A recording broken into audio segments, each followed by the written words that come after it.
viewers, welcome back to News TV 84. Viewers, Khalsa ਸਿਰਜਣਾ ਦਿਵਸ ਤੇ ਸਰੀ ਦੀ ਸਾਲਾਨਾ ਖਾਲਸਾ ਡੇ ਪਰੇਡ ਪੂਰੀ ਜਾਹੋ ਜਲਾਲ ਨਾਲ 18 ਅਪ੍ਰੈਲ ਨੂੰ ਕੱਢੀ ਗਈ। ਇਹ ਪਰੇਡ ਪੰਜਾਬ ਤੋਂ ਬਾਹਰ ਸਿੱਖਾਂ ਦੇ ਸਭ ਤੋਂ ਵੱਡੇ ਇਕੱਠ ਲਈ ਜਾਣੀ ਜਾਂਦੀ ਹੈ। ਕੈਨੇਡਾ ਪੁਲਿਸ ਦੇ ਅੰਕੜਿਆਂ ਮੁਤਾਬਕ ਇਸ ਵਿੱਚ 3 ਲੱਖ ਤੋਂ ਵੱਧ ਸੰਗਤਾਂ ਨੇ ਸ਼ਮੂਲੀਅਤ ਕੀਤੀ। ਸਮੁੱਚੇ ਨਗਰ ਕੀਰਤਨ ਦੌਰਾਨ ਬੋਲੇ ਸੋਨੇ ਹਾਲ ਦੇ ਜਕਾਰੇ ਅਤੇ ਖਾਲਿਸਤਾਨ ਜਿੰਦਾਬਾਦ ਦੇ ਨਾਰੇ ਗੂੰਜਦੇ ਰਹੇ। इस परेड दे विच सिख कौम दीयां महान शख्सियतां ते बुलारियां ने शमूलीयत की, जिन्हां विचों साबका जथेदार बलवंत सिंह नंदगढ़, तख्त श्री दमदमा साहिब दे साबका जथेदार अते इंग्लैंड बेस सिख धर्म दे विद्वान डॉक्टर इकतदार करामत चीमा अते श्रोमणी अकाली दल अमृतसर दे ईस्ट कोस्ट दे प्रेजिडेंट सरदार सुखमिंदर सिंह हंसरा भी शामिल सन। ਅੱਜ ਅਸੀਂ सरदार सुखमिंदर सिंह ਕੋਲੋਂ इस परेड का पूरा वेरवा लवांगे ਅਤੇ ਹੋਰ ਵੀ ਸਨ ਮੁੱਦਿਆਂ ਦੇ ਉੱਪਰ ਵੀ ਉਹਨਾਂ ਦੇ ਵਿਚਾਰ ਜਾਣਾਂਗੇ। ਸਾਡੇ ਨਾਲ ਹੁਣ ਲਾਈਨ ਤੇ ਜੁੜ ਚੁੱਕੇ ਨੇ ਕੈਨੇਡਾ ਤੋਂ ਸਰਦਾਰ ਸੁਖਮਿੰਦਰ ਸਿੰਘ ਹੰਸਰਾ ਜੀ। ਵੀਰ ਜੀ, ਵਾਹਿਗੁਰੂ ਜੀ ਕਾ ਖਾਲਸਾ, ਵਾਹਿਗੁਰੂ ਜੀ ਕੀ ਫਤਿਹ। ਵਾਹਿਗੁਰੂ ਜੀ ਕਾ ਖਾਲਸਾ, ਵਾਹਿਗੁਰੂ ਜੀ ਕੀ ਫਤਿਹ ਜੀ। ਵੀਰ ਜੀ, ਸਭ ਤੋਂ ਪਹਿਲਾਂ ਤਾਂ ਸਾਨੂੰ ਇਸ ਸਰੀ ਕੈਨੇਡਾ ਦੀ ਪਰੇਡ ਬਾਰੇ ਹੀ ਪੂਰੇ ਵੇਰਵੇ ਸਹਿਤ ਜਾਣਕਾਰੀ ਦਿਓ ਕਿ overall how was it. First of all I'm going admit ਵੀ ਮੈਂ ਜ਼ਿੰਦਗੀ ਦੇ ਵਿੱਚ ਇਹ ਪਹਿਲੀ ਵਾਰ ਐਡਾ ਵੱਡਾ ਖਾਲਸਾ ਪੰਥ ਦਾ ਇਕੱਠ, ਖਾਲਸਾ ਪੰਥ ਦਾ ਠਾਠਾ ਮਾਰਦਾ ਜਲਾਓ, ਉਹਦੇ ਦਰਸ਼ਨ ਕਰ ਸਕਿਆ। ਦਿਸ ਵਾਜ਼ ਅਮੇਜ਼ਿੰਗ ਮੋਮੈਂਟ ਫॉर ਮੀ। ਮੈਂ ਬੜੇ ਸਾਲਾਂ ਤੋਂ ਇਹ ਸੋਚਦਾ ਸੀ ਕਿ ਸਰੀ ਦਾ ਨਗਰ ਕੀਰਤਨ ਵੇਖਾਂ ਪਰ ਹਰ ਸਾਲ ਬੀਨ ਜਰਨਲਿਸਟ ਆਪਣੇ ਅਖਬਾਰਾਂ ਦੇ ਵਿੱਚ ਇਹਦੀਆਂ ਫੋਟੋਆਂ ਜ਼ਰੂਰ ਲਾਉਂਦਾ ਸੀ, ਪਰ ਜਿਹੜੀ ਫੀਲਿੰਗ ਮੈਨੂੰ ਉਸ ਨਗਰ ਕੀਰਤਨ ਦੇ ਵਿੱਚ ਜਾ ਕੇ ਐਤਕੀ ਹੋਈ ਆ, amazing, it's a lifetime experience. ਜਿਹੜੇ ਭੈਣ ਭਰਾਵਾਂ ਨੇ ਕਿਤੇ ਨਾਰਥ ਅਮਰੀਕਾ 'ਚ ਰਹਿੰਦਿਆਂ ਹੋਇਆ ਸਰੀ ਨਗਰ ਕੀਰਤਨ ਨਹੀਂ ਵੇਖਿਆ, ਆਈ ਥਿੰਕ ਦੇ should make plans for next year, ਕਿਉਂਕਿ ਏਡਾ ਵੱਡਾ ਇਕੱਠ ਤੇ ਇੰਨੀ ਵਾਈਬ੍ਰੇਸ਼ਨ, ਪੰਥਕ ਵਾਈਬ੍ਰੇਸ਼ਨ ਆ ਜਿਹੜੀ ਉੱਥੇ ਮਹਿਸੂਸ ਹੋ ਰਹੀ ਸੀ, ਇਹ ਵਾਜ਼ ਅਮੇਜ਼ਿੰਗ। ਮੈਂ ਬਿਆਨ ਨਹੀਂ ਕਰ ਸਕਦਾ, ਜੇ ਮੈਂ ਚਾਹਾਂ ਕੋਸ਼ਿਸ਼ ਵੀ ਕਰਾਂ। ਹਾਂਜੀ ਜੀ।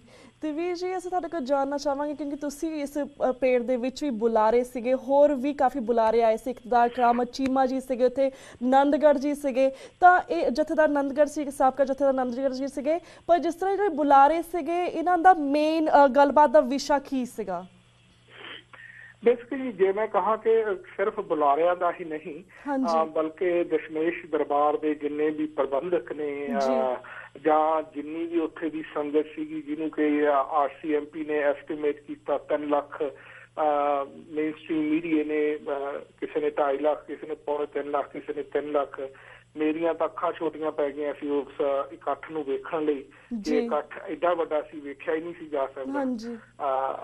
ਉੱਥੇ ਜਿਹੜੀ ਖਾਸ ਕਰਕੇ ਜਿਹੜੀ ਬੁਲਾਰਿਆਂ ਦੀ ਜਾਂ ਈਵਨ ਜਿਹੜੀ ਸਟੇਜ ਦੇ ਸੰਚਾਲਕਾਂ ਦੀ ਜਿਹੜੀ ਟੋਨ ਸੀ, ਉਹ ਬਿਲਕੁਲ ਇਸੇ ਤਰ੍ਹਾਂ ਸੀ ਕਿ ਆਹ ਖਾਲਸਾ ਪੰਥ ਹੈ ਜਿਹਨੂੰ ਹਿੰਦੁਸਤਾਨ ਦੀ ਸਰਕਾਰ ਸੋਚਦੀ ਹੈ ਕਿ ਮੈਂ ਗੁਲਾਮ ਬਣਾ ਕੇ ਰੱਖ ਲੂੰਗੀ।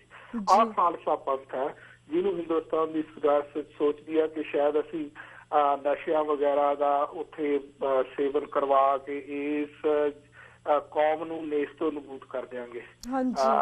ਇੱਕ ਚੈਲੰਜ ਦੇ ਤੌਰ ਤੇ ਇਸ ਇਕੱਠ ਨੂੰ ਪੇਸ਼ ਕੀਤਾ ਜਾ ਰਿਹਾ ਸੀ ਕਿ ਹਿੰਦੁਸਤਾਨ ਦੇ ਜਿਹੜੇ ਵੀ ਚੇਲੇ ਚਾਟੜੇ ਉੱਥੇ ਹੋਣ, ਜਾਂ ਉਹਨਾਂ ਦੇ ਕੋਈ ਕੈਮਰਾ ਚੱਲਦਾ ਹੋਏ, ਜਾਂ ਉਹ ਕਿਤੇ ਬੈਠ ਕੇ ਵਾਚ ਕਰਦੇ ਹੋਣ, ਜਿਹੜੇ ਕਿ ਅਕਸਰ ਕਰਦੇ ਹੀ ਰਹਿੰਦੇ ਸਾਡੀਆਂ ਨਿੱਕੀਆਂ ਨਿੱਕੀਆਂ ਐਕਟੀਵਿਟੀਜ਼ ਨੂੰ, ਉਹ ਤਾਂ ਵਾਚ ਕਰਦੇ ਨੇ, ਤਾਂ ਖੈਰ ਬਹੁਤ ਵੱਡੀ ਸੀ।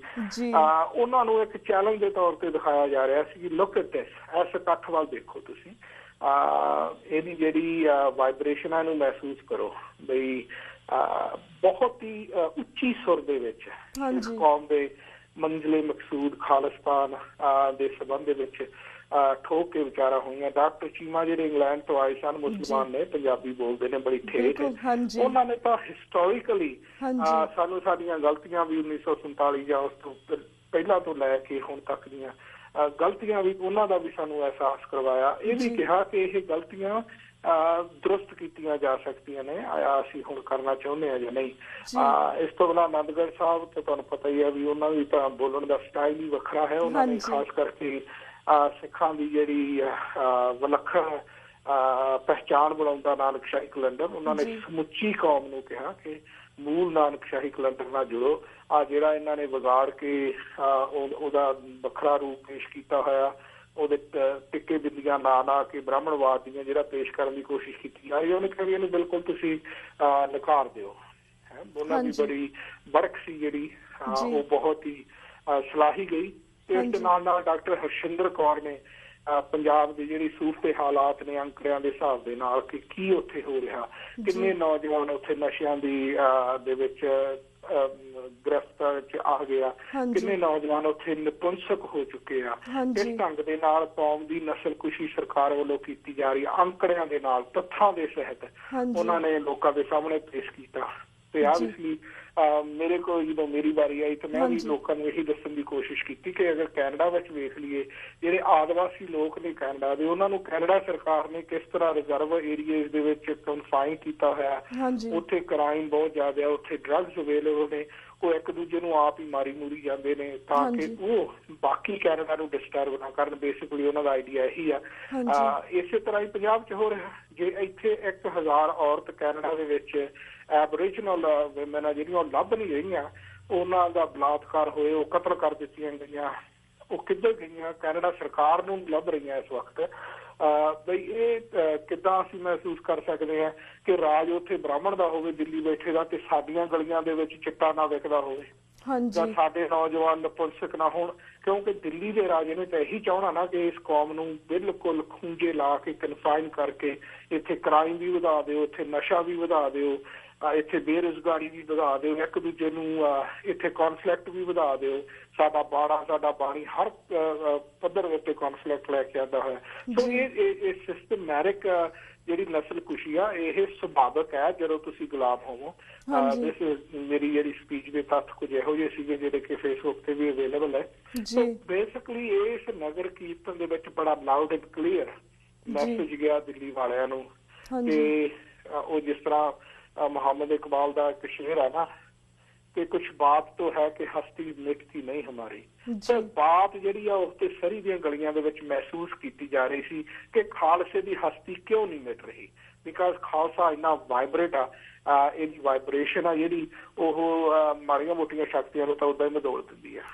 ਜੀ ਤੇ ਵੀਰ ਜਿਸ ਤਰ੍ਹਾਂ ਹਰ ਪੇੜ ਦੇ ਵਿੱਚ ਐਂਡ ਸਪੈਸ਼ਲੀ ਸ਼ਹੀਦ ਕੈਨੇਡਾ ਪੇੜ ਦੇ ਵਿੱਚ ਵੀ ਵੀਰ ਰਾਜੋਆਣਾ, ਵੀਰ ਹਵਾਰਾ ਤੇ ਵੀਰ ਭੁੱਲਰ ਜੀ ਤੇ ਹਮੇਸ਼ਾ ਪੋਸਟਰ ਤਾਂ ਹੁੰਦੇ, ਪਰ ਇਸ ਵਾਰ ਬਾਪੂ ਸੂਰਤ ਸਿੰਘ ਜੀ ਦੇ ਖਾਲਸਾ ਜਿਹੜਾ ਸੰਘਰਸ਼ ਚੱਲ ਰਿਹਾ ਉਸ ਬਾਰੇ ਅਵੇਅਰਨੈਸ ਲਈ ਪੋਸਟਰ ਲੱਗੇ ਨੇ ਐਂਡ ਹੋਰ ਵੀ ਪਲਕੀਆਂ ਵੀ ਸਜਾਈਆਂ ਗਈਆਂ ਸੀ। ਇਸ ਬਾਰੇ ਵੀ ਸਾਡੇ ਦਰਸ਼ਕਾਂ ਨੂੰ ਥੋੜੀ ਜਾਣਕਾਰੀ ਦਿਓ। ਬਾਪੂ ਸੂਰਤ ਸਿੰਘ ਹੋਰਾਂ ਦਾ ਪਰਿਵਾਰ ਪਹੁੰਚਿਆ ਹੋਇਆ ਜੀ। ਇਸ ਮੈਟਰ ਫੈਕਟ ਮੈਂ ਇਹ ਵੀ ਮੈਂਸ਼ਨ ਕਰਨਾ ਭੁੱਲ ਗਿਆ ਕਿ ਸ਼ਹੀਦ ਭਾਈ ਬੇਅੰਤ ਸਿੰਘ ਦੇ ਸੁਪੁੱਤਰ ਜਸਵਿੰਦਰ ਸਿੰਘ ਵੀ ਆਸਟ੍ਰੇਲੀਆ ਤੋਂ ਆਏ ਹੋਏ ਸਨ।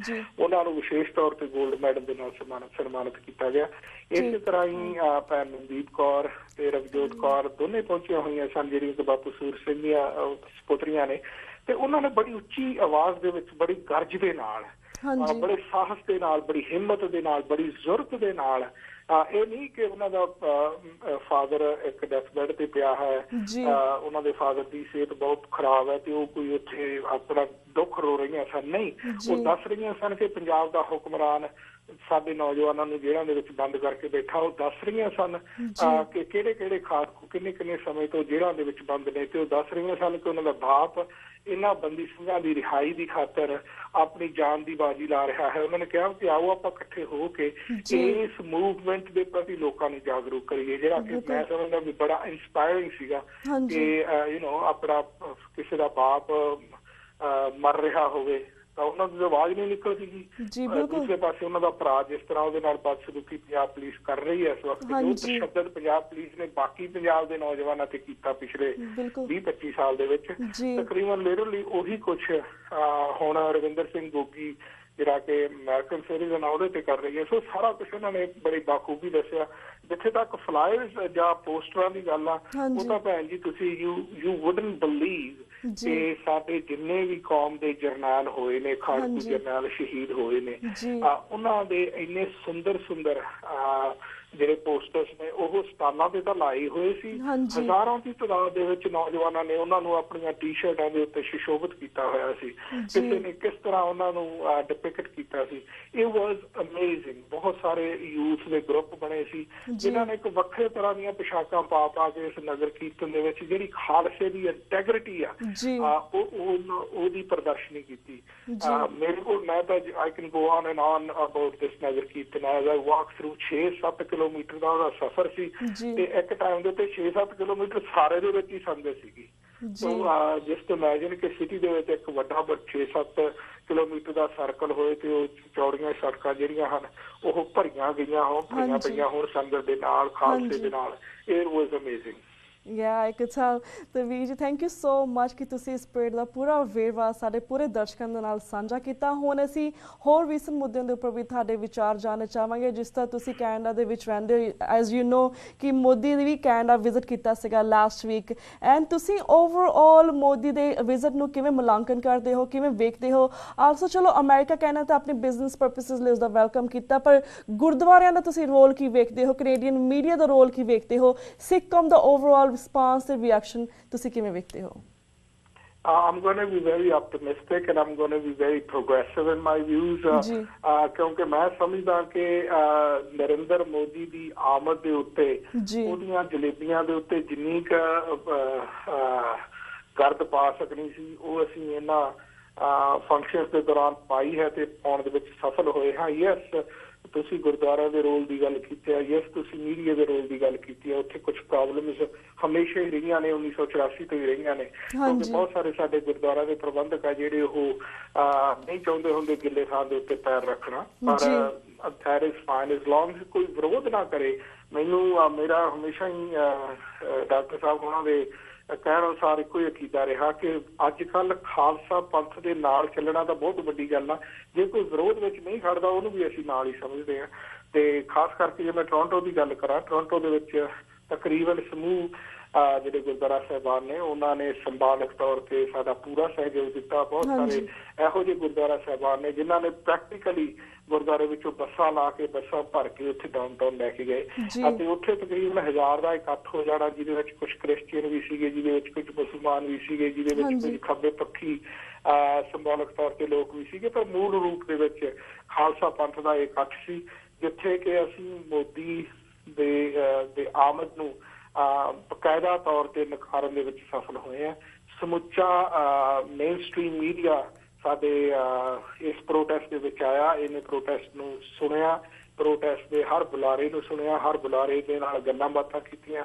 ਐਂਡ ਜਿੱਥੇ ਵੀ ਉਹਨਾਂ ਨੇ ਬਾਅਦ ਦੇ ਵਿੱਚ ਸ਼ਾਮ ਨੂੰ ਮੋਦੀ ਦੀ ਖਬਰ ਦਿੱਤੀ ਕਿ ਉਹ ਇੱਕ ਰੌਕ ਸਟਾਰ ਵਾਂਗੂ ਹੇਲ ਕੀਤਾ ਗਿਆ ਸੀ ਅਰੀਨੇ ਦੇ ਵਿੱਚ, ਨਾਲ ਹੀ ਉਹਨਾਂ ਨੇ ਦੱਸਿਆ ਕਿ ਬਾਹਰ ਵੀ ਸਿੱਖ ਖੜੇ ਉਹਦਾ ਸਿਆਪਾ ਕਰ ਰਹੇ ਸੀ। ਉਹਦੇ ਉੱਤੇ ਦੋਸ਼ ਲੱਗ ਰਹੇ ਨੇ ਜੈਨੋਸਾਈਡ ਦੇ, ਉਹਦੇ ਉੱਤੇ ਦੋਸ਼ ਲੱਗ ਰਹੇ ਨੇ ਹਿਊਮਨ ਰਾਈਟਸ ਵਾਇਲੇਸ਼ਨਸ ਦੇ, ਉਹਦੇ ਉੱਤੇ ਜੋ ਦੋਸ਼ ਲੱਗ ਰਹੇ ਨੇ ਕਿ ਉਹ ਹਿੰਦੂਤਵਾ ਏਜੰਡੇ ਨੂੰ ਪੁਸ਼ ਕਰ ਰਿਹਾ ਤੇ ਘੱਟ ਗਿਣਤੀਆਂ ਲਈ ਖਤਰਾ ਬਣ ਰਿਹਾ।